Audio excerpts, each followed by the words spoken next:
But then you just don't like it. My objection to it is I think it's an evil state, and I have to No, politically. no. You don't believe in evil. You think evil has an ontology?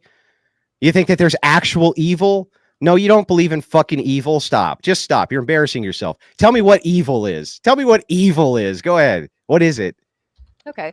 Well, I can tell you what I definitely don't think it is, and I think Oh, that. that's great. I asked you what it is. Okay. Well, I don't think that supporting something just because you think it works, if you think that it's not true, if you think that it's a lie, if you think that it's fundamentally not true, then for you to support it just because you get a benefit out of it, just because it sorts your life easier, just because it gives you a foundation to work with, if you don't actually believe the foundation underneath of which that surfaces, then you are doing something that I think is evil. And I do think that you're doing Yeah, something. what is evil, though?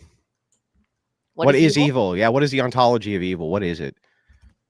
What is Is the it just ontology? anything that doesn't align with your preferences is evil? I mean, yes. I mean, like, Yes. and that goes for everyone. So great. You can laugh at me, Great. but like I'm going to laugh at you, and I'm going hang to on. say So the the exact same thing. entirety, the So entire, return back to like what if I the was saying hang at on, the hang very on. If the beginning of this, it has entirety, to do with you yeah, saying if that the my purpose entirety was of the fine. idea, if the entirety of the idea of it's evil because it doesn't align with my preferences, then you can never make an objection to anything that I say, because as long as it aligns with my preferences, it can't be evil. So here's the thing. I think it's evil for you not to believe in every single lie. Why am I wrong? I mean, you might not be wrong. That's an Yep. opinion. That's a personal preference of yours. Unfucking believable. I can't like. It's like, hey, But you can't tell me what it would be wrong for me to I'm advocate going to return to should where I believe was at the very lies. That's beginning. One Okay? at a time. Why is it the case? And Andrew, your mic is popping when you escalate. I don't know if you need to click a volume or something. That's but on your end, not on my end. It's popping. I can adjust it on my end then. So anyway, so back to this. Now that we've established evil doesn't even have an ontology, I'm going to demonstrate how you don't even believe what you just said. You literally don't even believe the thing that just came out of your mouth. Have you ever heard of Plato and Plato's Republic and the idea of the noble lie? The idea here being that if a civilization could be united around a lie to the point where they thrived, but if you were to take away that lie, the entire civilization would be doomed. Would you advocate then that we lie or enforce that lie or promote that lie or take that lie away, ma'am? If it's actually dishonest from my personal preferences, I think that you should take the lie away, and I think that you should be honest with the people, because I think that even if it led honest, to the destruction of the people, it would depend on like depending on like would what depend it was. now. Okay. So, Okay, so I'm going to return to what I was. So what you're saying, okay? here Which is that I think that like what you hang are on, saying. I'm almost done with your, the inquiry, and then you can move the topic on. Okay. Again, what you're actually saying here then is not that you believe that honesty is the best policy, or even that you believe it's evil. You said it depends on the situation. So if you thought that a lie was sufficient enough to hold the glue of a civilization together and lead to great outcomes in the civilization, you would support said lie. Would you not? I don't think that I necessarily would. I think that depending on you like would let how the whole civilization die. You think that that's the more moral position? Really? Christians ought to follow what you guys say, huh? I think that if you are watching an entire town being slammed with a tsunami and dozens of people being murdered and destroyed in their beds, and you decide that you're going to ignore that and you're going to continue to worship the person who made those conditions possible because you think that you're going to get a benefit of a easier life, a philosophical foundation, and the chance for you to go into heaven, that you are doing something wrong. Because what you're saying is basically that you're fine with innocent people suffering and dying in exchange for you being able to receive the benefit of you not burning for eternity. But so I don't think that that's a moral thing. I actually think it's what very you cowardly did was thing. you made an introduction of conditionals, which are actually absent to the point here, right? So let us assume for a moment the government's not lying about any tsunami which happens. In fact, Christians, let's just say, because this is true, overwhelmingly pour support in for those tsunami victims, unlike the secularists who are always bitching about how nobody's doing enough, even though it's always the Christians. Can you prove that? Yes, I can prove it. Yes. In fact, Elon Musk himself has stated this emphatically all over Twitter. They've run the numbers multiple times. Christians overwhelmingly give more to charity. But on top of this, stop, bro. Let me finish my point with her, and then we'll move to you. Let us assume for a moment, and yes, I'll demonstrate those for you, Fatty. Let us assume for a moment that the government was completely transparent with those things. Absolutely. And it led to overwhelming charitable contributions from like said Christians, which it does. right? It does. If you were to pull that away and it led to civilization collapse, and when you had like a hurricane or something like that, actually less and less people contributed or decided to help because they all turned into fucking nihilists and the civilization collapsed. Why would you ever in a million years want to push for that system if that were going to be the case? Now here's what you can't do. What you can't do is change the conditionals around to, but what if that wasn't the case? I'm saying, what if this was the case? If it were the case, 100%, that by stripping away whatever this noble lie was, that the population would collapse and the outcomes for everybody in it would be far and away worse. Dead babies, the whole 9 yards. Would you support the noble lie or wouldn't you? Would I support the noble lie? It depends on like what you mean when you say that. But I suppose the short answer would be I probably would, but that is a dishonest framing of this situation. And it's dishonest because well, then it's not evil to lie. Then it's not evil to lie. It is evil. It is evil. It's evil to yourself. It's evil so what does that even mean? Do you think it doesn't mean anything? Do you think that it's okay it's for evil you? To you. Do you think that it's okay for you to the benefit that you receive is not other people not suffering. The benefit that you receive is you not suffering, your soul, your salvation, you being sure. It's you as an individual. You are the person who suffers as a consequence for making this choice, not millions of other people. That's not who's. And secondly, if we're going to talk, as long as you change the conditionals, you can change conditionals any which way well, you I'm want. telling you to test my logic, that's fine. But changing the conditionals around when you already answered yes proves 100,000% that your earlier bullshit answer. It's not a bullshit answer. It's evil. Turns it's absolutely evil. It's not evil. It's absolutely evil. If you are worshiping, so you're an really, evil person? Do you think bone cancer is evil? Do you think that bone cancer is evil? Do you think that children dying of leukemia is evil? Do you think that natural disasters are evil and like people not helping out is evil? Do you think so? Because you saying that you don't have a moral foundation to that, to me, that's ridiculous. I think no, I said evil doesn't have an ontology. You're the one who claims it does. So on top of this, you not only did you refute yourself and the fact that lying was evil because you yourself would do it as long as I gave you the certain subset of conditionals. Yeah, but the certain subset of conditionals that you're talking about is other people suffering. Okay, and that's not the conditional that exists within Christianity. The conditional that exists within Christianity is that you accept evil in exchange, that you have to accept evil in exchange for personal benefit. You don't have a definition of evil except things that don't align with your preference. Can we really try to go one at a time? I know it's getting hot and heated and all that fun stuff, but just please one at a time because it's just sounding like shit in my ears. Thank you. Okay. If God came and told you to shoot somebody, would you do it? No, that would be illogical. That would be impossible. Why would that be illogical? Because God has a nature. God has a nature, and if God deviated from his nature, it couldn't be God. Therefore, it's illogical. God told Jacob to bring Isaac to the stone table to sacrifice him. It's entirely possible. How do you know God's nature if he's omnipotent? When you guys are done spurging, I'll give you the answer. I'll give you the answer when you guys are done spurging. Torsia, did you want to chime in? I'd love to. So here we go. So it's really simple. This is just basic philosophy, Fairy Queen. You should probably kind of brush up on it a little bit. God has a nature. God has an ontology. Since God has an ontology, God has a nature. If he deviates from the nature, you know that that's not God. So it's anything so when you talk about logical possibility, even within the conceptualization of what is a hypothetical, the conceptualization of what is logically possible is going to be dependent upon worldview. You as the secularist, right? You're going to have all sorts of things which are logically possible, which are not going to be logically possible for me. Do you understand? They're not going to actually be even characterizing the question is illogical. From your perspective, I'm telling you, it's like asking me what Isaac and Abraham. I'm bringing you the biblical explanation right now. Okay, so first of all, I reject this framing that this is against the nature of God because we have examples within the Bible, within the Scripture, and God telling people to shoot people. We have examples of like God telling a father to sacrifice his son and to kill him. You mean Abraham? Yes, and he changed it at the last minute. But the point is that that he was fully willing to do it until the moment where he told him. Has God ever told a Christian to kill somebody? He told a Jewish person to kill someone in that instance. Has God ever told a Christian to kill anybody? I've already given you an example within the Bible. Has God ever told a Christian to kill anybody? Has God ever told a Christian to kill anyone? I mean, I personally don't know. I don't know if that's the case. Yeah. Okay. You don't know if that's the case?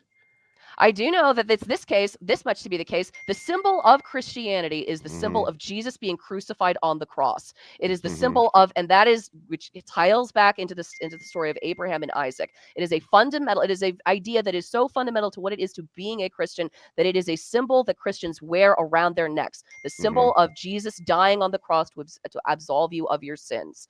That is an example of God telling Jesus that he had to die, and not only telling Jesus is God. Okay, well, so Jesus chose to die. So yeah, so he had a duty. So he fulfilled it. So he does God have duties? So he by his own admission. So he by his own admission, whatever duties God assigns himself are God's duties. Right. So, and you would agree with me that any duties that he assigns you, like, are your duties. Yes, right? I would agree with that. And any rights that he gives you are also your rights. Yeah, he doesn't give anybody any rights. And if tomorrow there was a miracle that came down and changed some principle within the Bible, or that changed one of those principles, ever going to get to you the would part necessarily where have to change them. Christians should support women's rights. Are you ever going to answer the question or not? I've answered it 50 times. If the angel came down and told you that one of the principles that you had were wrong, would you have to change them? Yes or no? No, that would be impossible. That would be a false revelation. It would have to be a false revelation because we know from the Bible there can be no prophets after Jesus. So if an angel tells you that a revelation must change and you must be the new revelator, that has to be a demon. You just don't understand the theology, and that's why you make a fool out of yourself constantly. This is really basic stuff.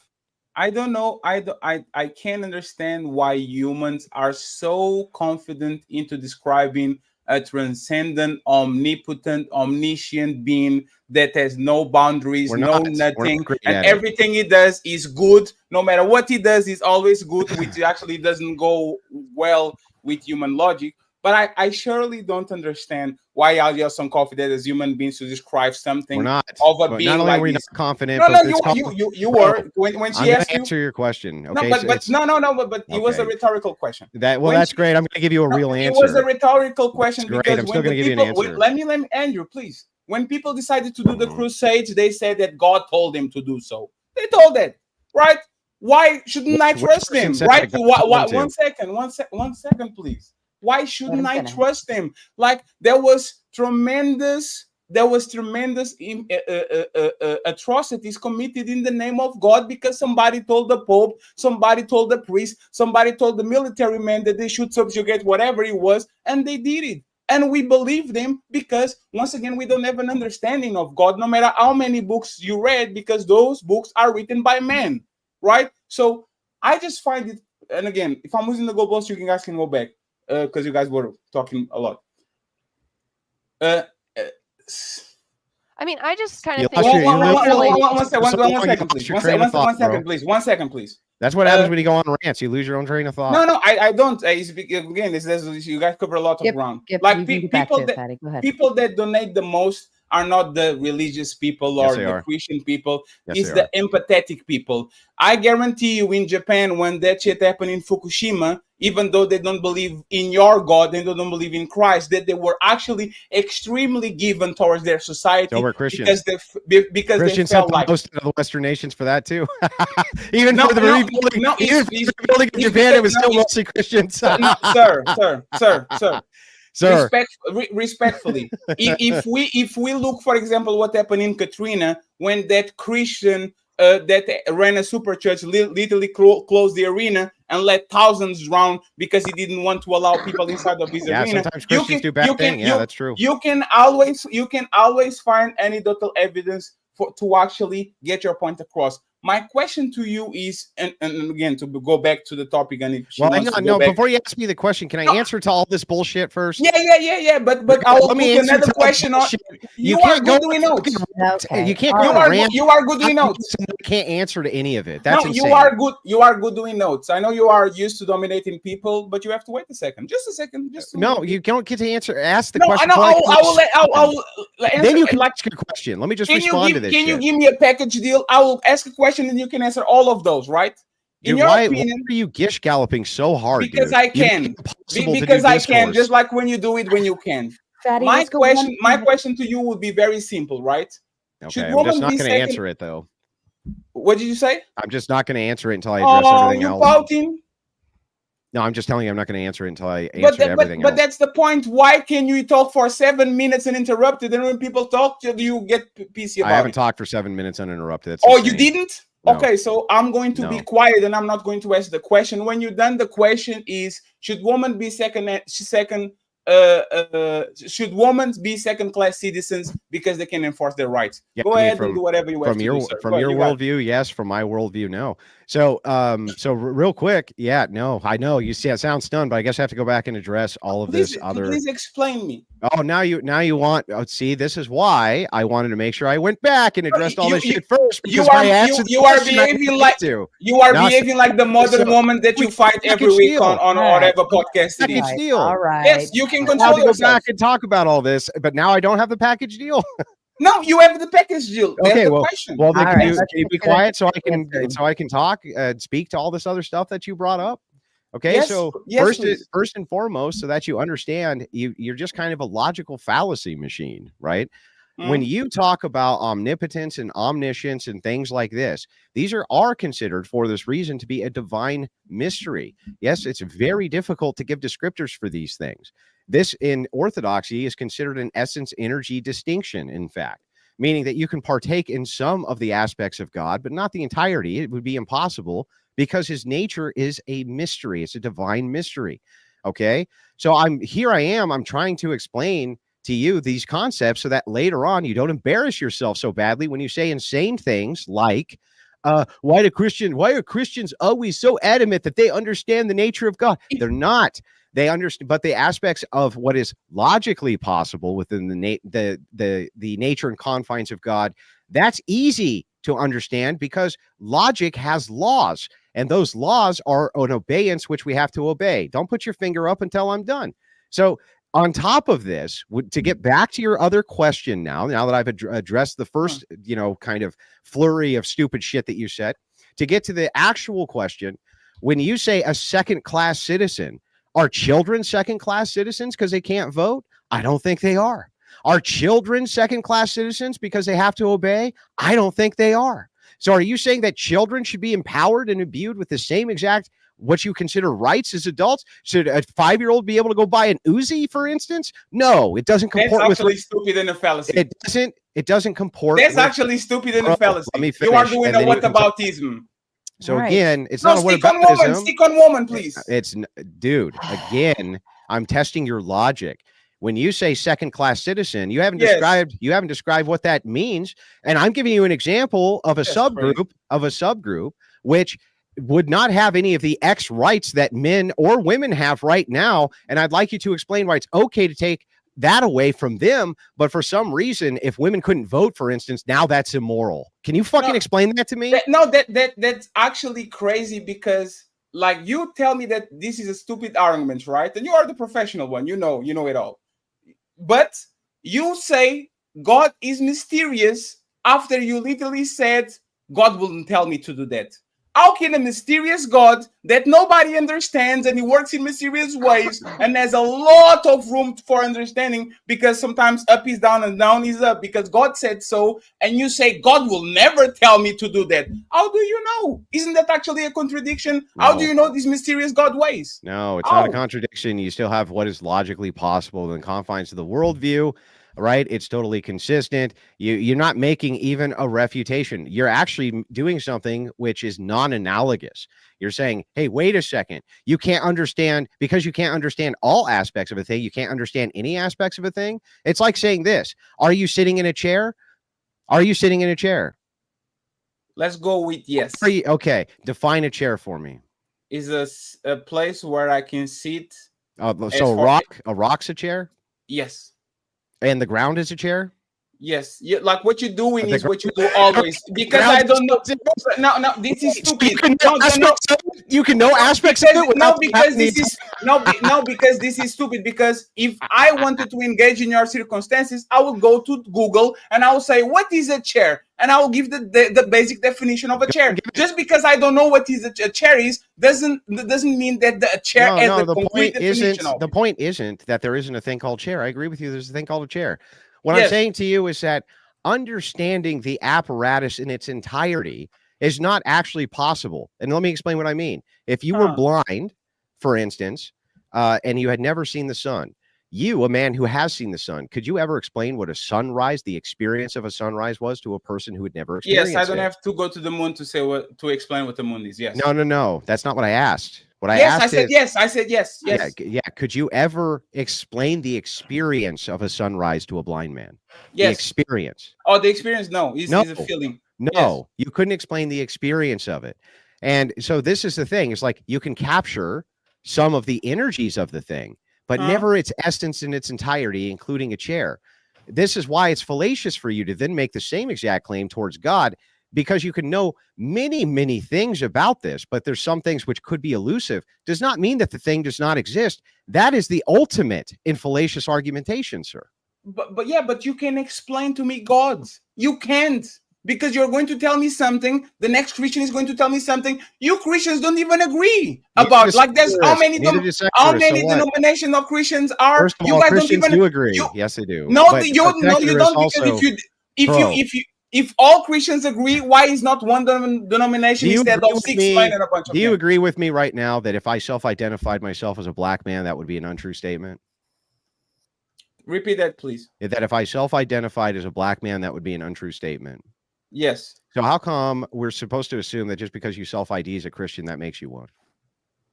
Oh my, come on. Well, man. I mean, I can give you. Okay. No one. So, Andrew, what is the litmus test of being a Christian? What is the metric that makes a person a Christian or non-Christian? Theosis. What is that in English? Yeah, you don't know what it is? Yeah, but you're going to tell us what is or isn't I'm an amateur. I'm asking. Yeah, you're going to tell us what is or isn't a Christian, but you don't know basic Christian doctrine? Absolutely not. I'm asking. I'm curious about it. I know nothing. Yeah, so the goal of Christianity is theosis. This is becoming like Christ. That's the goal. Can you elaborate on that, please? I'm not even joking. Elaborate. Yeah, please. well, I mean, there's a long descriptor, but it's a mixture of sacraments, Christian ethics, these kinds of things. It's salvation through the idea of, well, I just believe that Christ died for our sins and that's enough. That is a modern concept, not a Christian concept.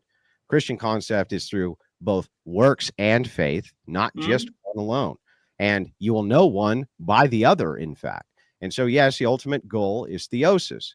And so the idea here that we don't know what a Christian is, or that we can't tell what a Christian is false. It's false. It's not a no true Scotsman fallacy. That's actually fallacious in and of itself, because we can make these IDs with other categories, and we do it all the time. When a person, for instance, self-identifies as a communist, if they don't meet the criteria for what a communist is, we would say, sir, you're not a communist, even if you think you are. And so this is why I reject the idea that because, and secularists bring this argument up all the time, you can't know what is or is not a Christian, because so many people say, well, yes, you can. Just like you can know what is a communist. A person simply self-IDing as a thing does not make them the thing. I would agree that self-IDing as the thing does not necessarily make you the thing. But the problem, like with Christianity specifically, is that Christianity has a long history of turmoil, of arguing between bishops, secularism. Right, but secularism doesn't make the same claims as you do. No, they make worse claims because they have a changing standard, which makes them worse. Yeah, but you make another. Yeah, but you also make a worse standard, and your standard is that it can never change for any other reason. But whenever we bring up examples of like the torture of Galileo, the Spanish Inquisition, when we bring up examples of when we bring up examples of Christians doing evil things, like throughout history, you can't call them evil things. The answer is always, you don't believe in evil. Well, we couldn't have known any better than anybody else did at the time, because, like, why don't you just qualify it with limited by the knowledge that we had at the time? Don't align with my intuition. What the heck is the point of any church if all you have to do to avoid responsibility when people say you are the one true church, you have this set of unchanging standards that whenever we go back to a historic instance of the church doing something evil or something evil being done by religious authority, is to simply say, well, that's because of the historical context. No, the historical context shouldn't matter.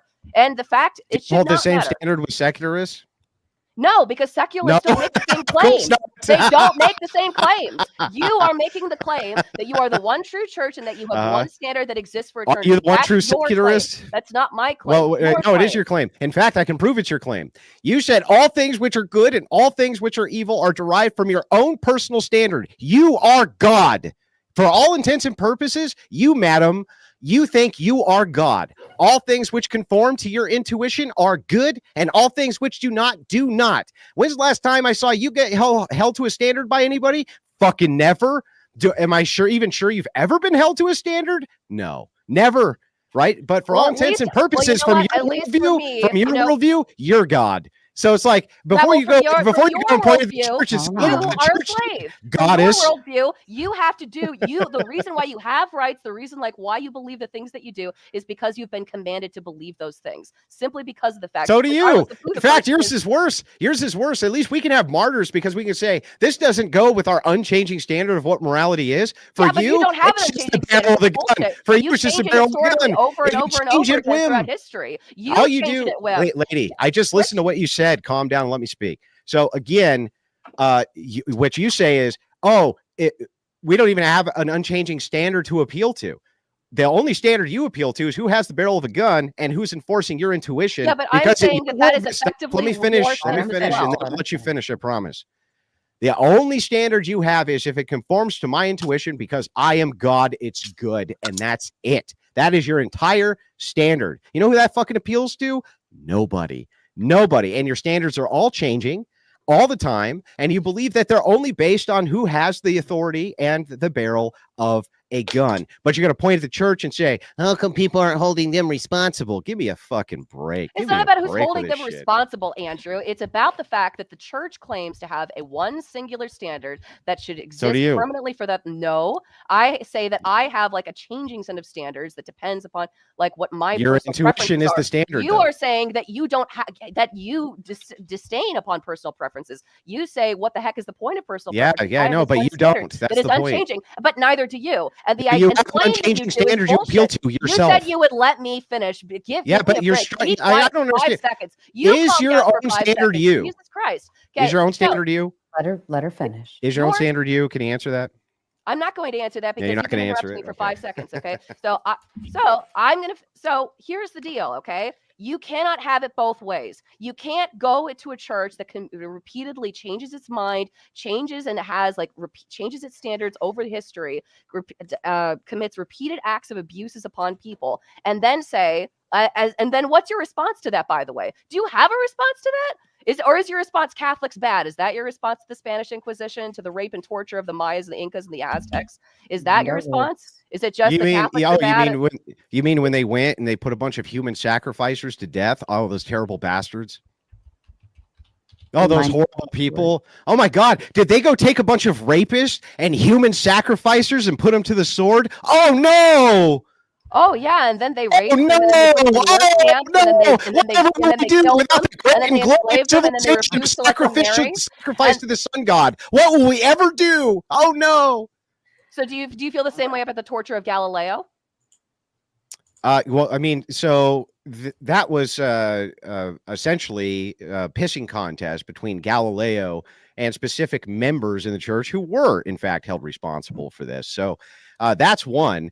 But then when you move, and I'm not defending the Catholic Church, but I'm going to tell you again, I want to know why it is that you think it was some evil that was done when the Inquisition went through and put to the sword a bunch of kid rapists and human sacrificers. Can you tell me what they did that was wrong, ma'am? Should they have done it in a more humane way? Should they have come in while they were sleeping and put them to sleep with a needle? Like, what should they have done with these barbaric, disgusting, child molesting, human sacrificing people? What should they have done, ma'am? What should they have done? That sounds like the Catholic Church, by the way. I'm sorry. Go ahead. You got this. Well, I think anything other than raping and torturing them, I don't think that's necessary. I think that it's absolutely. They didn't rape anybody. They weren't raping anybody. What are you talking about? You don't think that there was any history of sexual assault No. And if there was, the Catholic Church rooted this out vigorously. What happened there during the Inquisition with these barbarians is that with the second they made the determination that they were a bunch of kid-diddling, human-sacrificing fucking monsters, they ended up trying to reform them. And when they couldn't, when they were attacked by these savage barbarians, they defended themselves. Oh No, no! but what Oh about my God! how? How What did? dare Yeah, they? but afterwards, they enslaved those people and they forced them to mine and they took Did over the they? civil. Oh What no! I am going to We should ask Stole their is, resources continue to away. sacrifice and panel, take kids. Oh no, they're so pardon me for terrible. just a moment. What I am going to ask is, we are mindful of the words we are using. Just be Oh mindful. yeah, I'm please. sorry. I'm sorry about Thank the you. Oh, TOS I'm there. sorry. Go I ahead. appreciate So it. real quick, I guess now would be a good entry point too, because this is going nowhere. It's circular.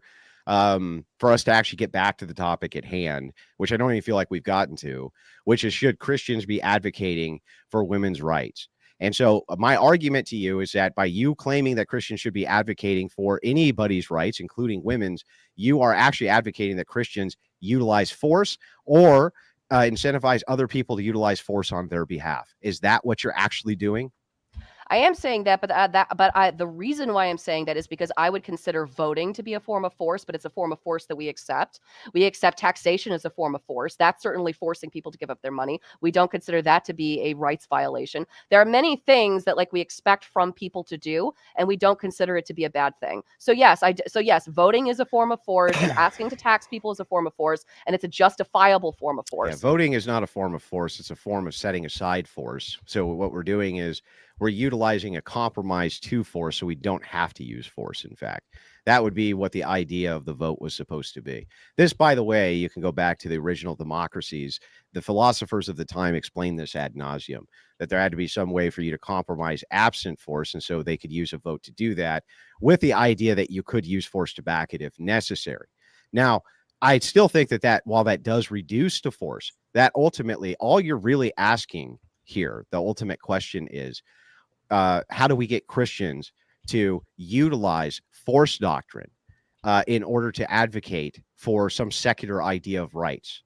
And so as we've been able to kind of go through this debate, we have determined that your secularist idea of rights don't even make, they're just whatever your preferences are. So to ask Christians to basically utilize force to enforce your preferences, I will say is evil. Okay, So but what I am saying, and what I said at the very beginning, is that there is an overlap between your preferences and between my preferences. What? Why? What's the Because overlap?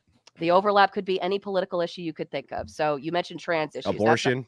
Okay, so that's not an issue. That's an issue we would disagree on. But oh, okay. But you want us to enforce your right to abort babies?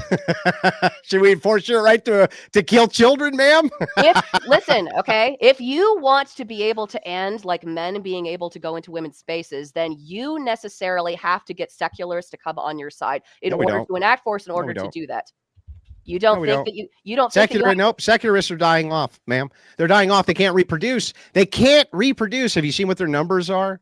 Have you seen what the reproduction numbers are between the religious and secularists? They cannot reproduce themselves. It's only a matter of time. We can play the long game. Christianity's been around for thousands of years. It's going to stay here for thousands more. You think that has to do with?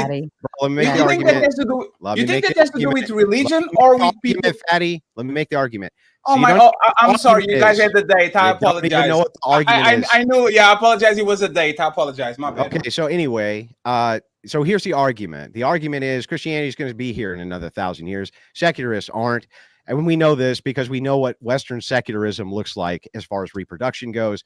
They cannot reproduce themselves. They just aren't.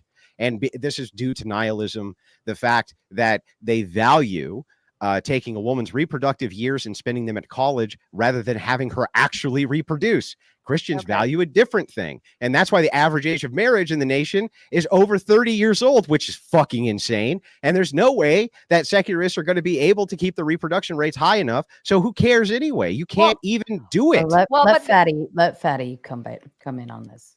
I just wanted to say, I think what Andrew is saying is a fallacy, because the most powerful group in the West is not walking around with the sword and the shield and trying to impose their force into others. The real untouchables in the Middle East, next to Palestine, they do sanctions, they do collaborations with countries that have more than them, aka the United States. They do political pressure. They have lobbies, extremely powerful. They dominate the film industry, the music industry, all of that. They're not walking around saying you have to do what I need you to do or I will delete you. they are using their influence, power, and apparatus to actually get what they want. So why wouldn't the Christians do the same thing to make sure that society runs well and it protects the weakest of the weak? Like, why wouldn't they do that?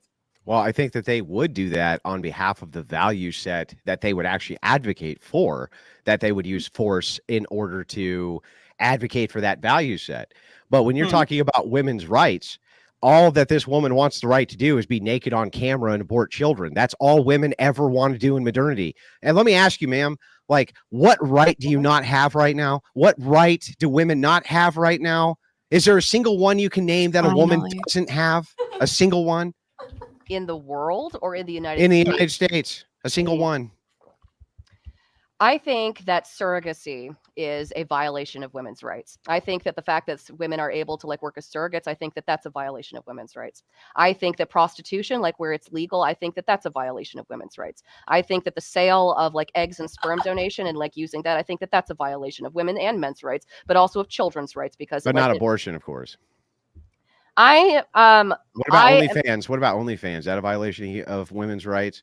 Yes, I do think so. Okay. I think that, like, I don't think that women. I think that it should be legal, unfortunately, because that's the principles of freedom of speech. But I do think it's immoral to participate in, and I don't think that like you should.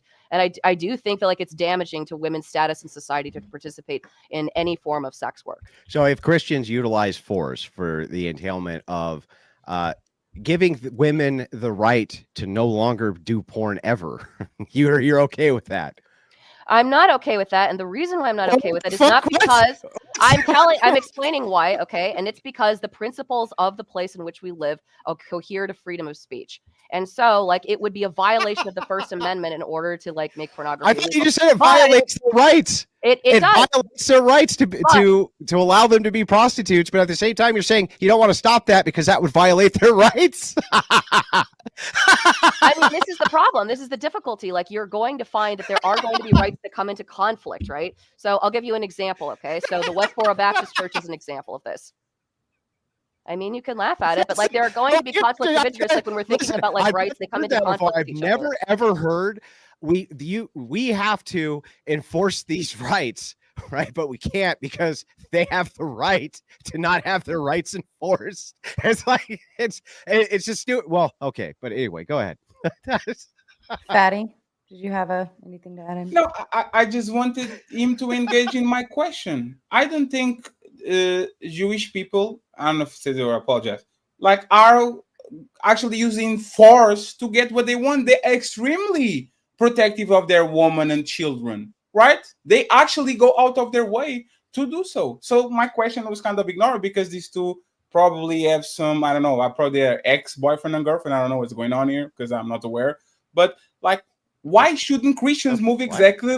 Why shouldn't be Christians move exactly like the small community and wield their power, since they are probably the most popular religion in the planet? Why shouldn't they? You mean that small community that has a nuclear armed country, the only nuclear armed country in well, I mean the largest nuclear armed country in the entire region that they're in, who backs them up using one of the largest lobbying groups ever called AIPAC? You mean that little tiny community that tiny number force has massive fucking military and a huge lobbying arm that uses force all the fucking time, has been responsible for tons of political assassinations. No force here. Move along. These aren't the droids you're looking for. Get out of here with this shit, Fatty. What are you talking about? They are backed by the United States government. The day that the United States don't back them, they have no power. No, but that's the point. How can this group go 10,000 miles across the ocean and have extremely powerful input on to the point where on YouTube, American company, we can't even say certain words without being punished by that? Like, they are not wielding guns to the YouTube owner.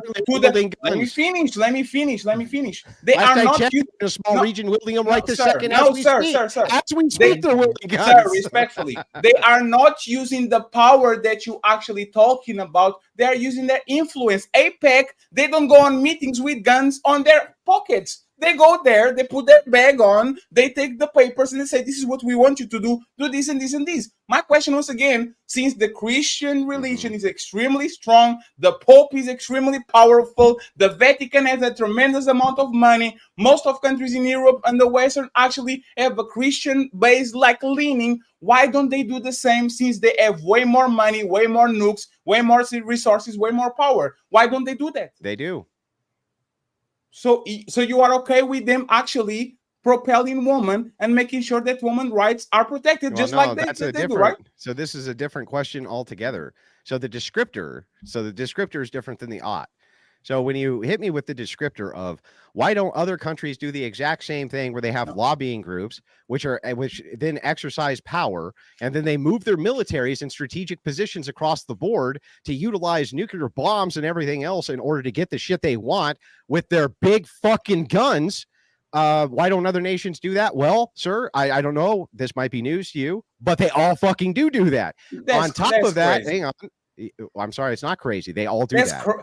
They all do that, sir. Every one of them does that. So you think that country has more military power than the countries in Europe that have a bunch of nukes, the United States, China, Russia, all these countries? You really think that they have more power, physical power, because that's what you're talking about, to enforce their shit? No. There's no bigger company than Big Rock. If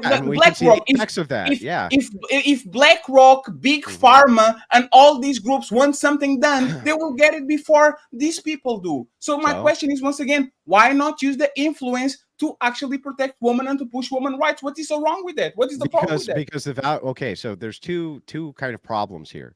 The first problem is all you're doing is pointing at groups of men and saying that they're all vying for dominance and power. Oh, well, gee, I never knew that, fatty. That's insane. Incredible, insightful thing you just said there.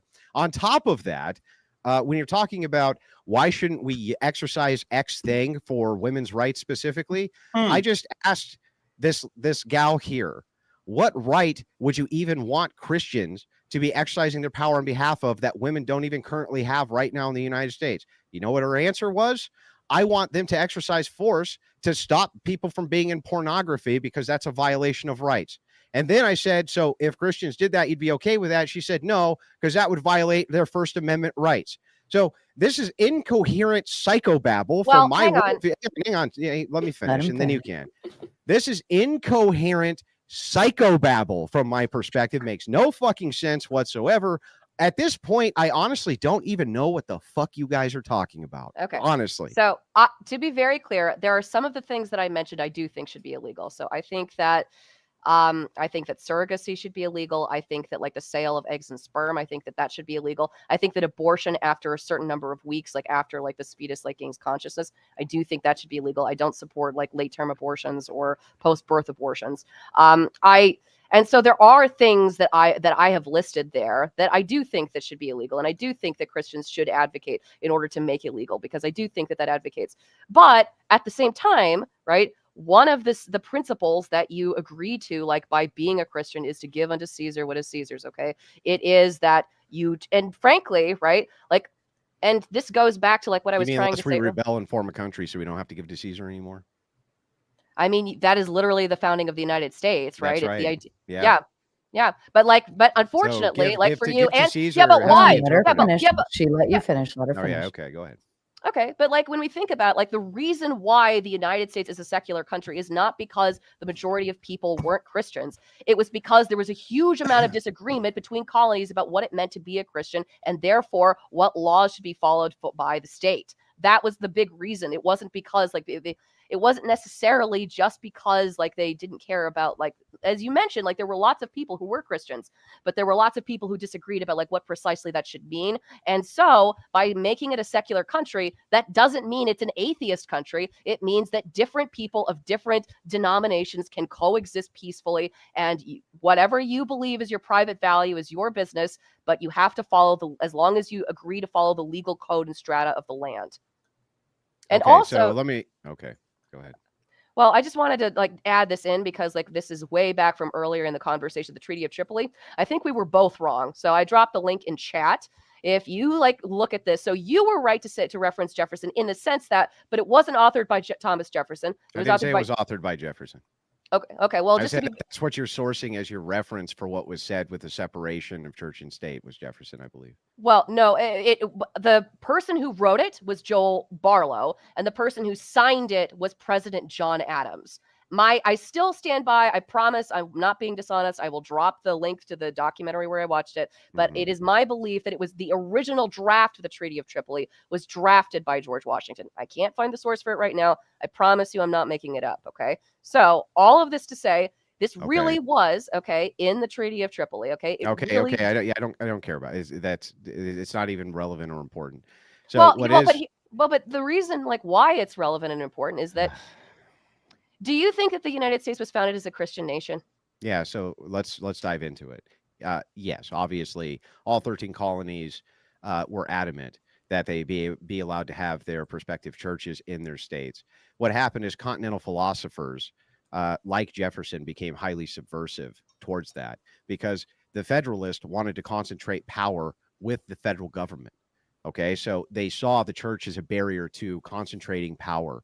And so what happens is they subverted it over many, many years until they were able to get all of these states to create these barriers between the actual state reference constitutions and the churches in those prospective states. Yes, absolutely 100%. If you read what there's so many contributors to the Constitution a minute at a time who you can go and read what they said. And it's very obvious to me that, yes, these were Christian people. They very much even tied this type of stuff into their immigration policies even. They definitely did not want Catholics here. They definitely did not want Orthodox here. They didn't want any of those people here. They did not want Catholics here at all. There was one state, essentially, which allowed Catholics to come Maryland. in. Then the rest of the states hated them.